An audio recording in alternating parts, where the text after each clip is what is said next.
Okay, this is the first time I've seen this patient, and this is my initial examination. I'm doing muscle palpation around the head and the neck, and you can see the abnormal response this patient has to palpatory examination. She has uncontrollable muscular movements.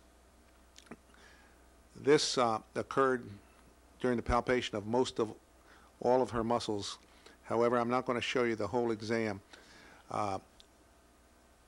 We are interested in movement disorders, and she used to walk with a walker.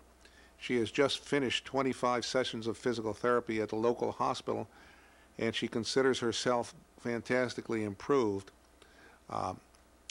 And she walks with a cane now.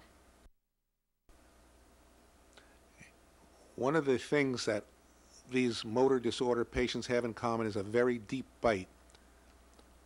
As you can see, she has 100% deep bite. You can barely see the very necks of her lower incisors when she bites down. Listen to the sound as the patient repeatedly opens and closes. Both jaw joints are dislocated. Okay. Now I'm going to have the patient get up and walk. This is her walking out of the office without her cane. Notice she shuffles her feet, doesn't pick her feet up, has to hold her hands out for balance. Her movements are very slow and uncoordinated.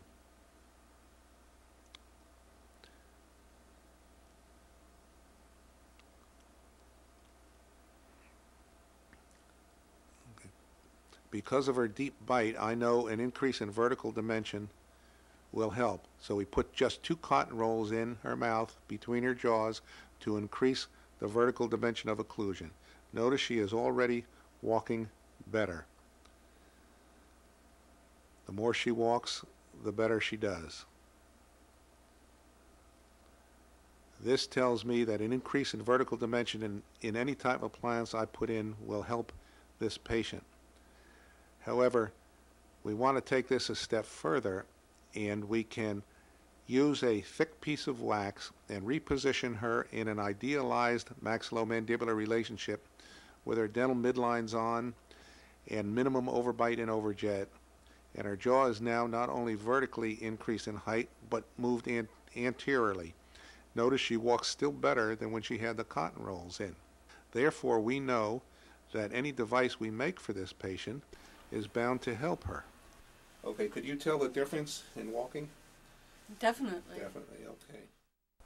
We are now going to take impressions and send them out to a laboratory and have a device fabricated.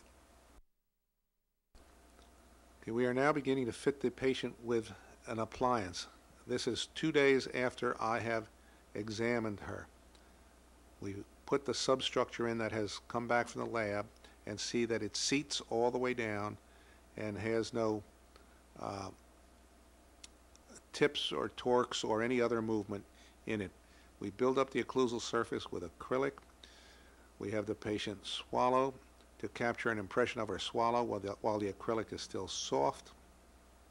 We remove it from the mouth and we take it back in the laboratory and have it cure under heat and pressure. It has now come from the laboratory. It's been trimmed and polished and is having a final fit in the patient's mouth. She will exit the office with this appliance today. Okay, let's see you walk up and down if you would, see how you're doing it.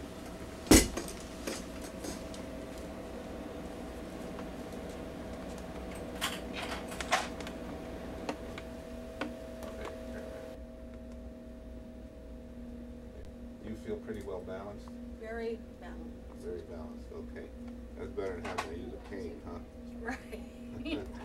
Okay, that's all it took.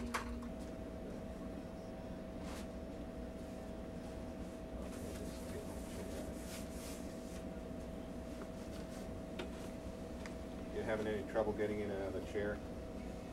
Just a little bit. I'm doing much better than I was originally, getting in and out.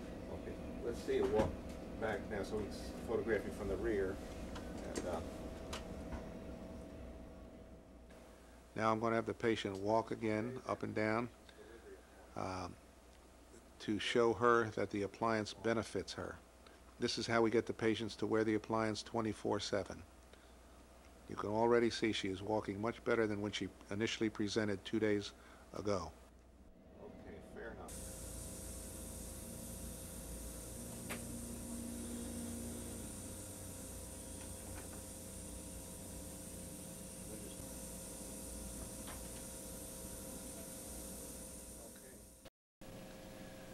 The next time I saw the patient was 6 months later when she dropped into my office to show me how well she was doing. I shot this footage of her to show you that her improvement continues to hold. Notice how level her shoulders are, how she swings her arms evenly and takes steps that are the same size.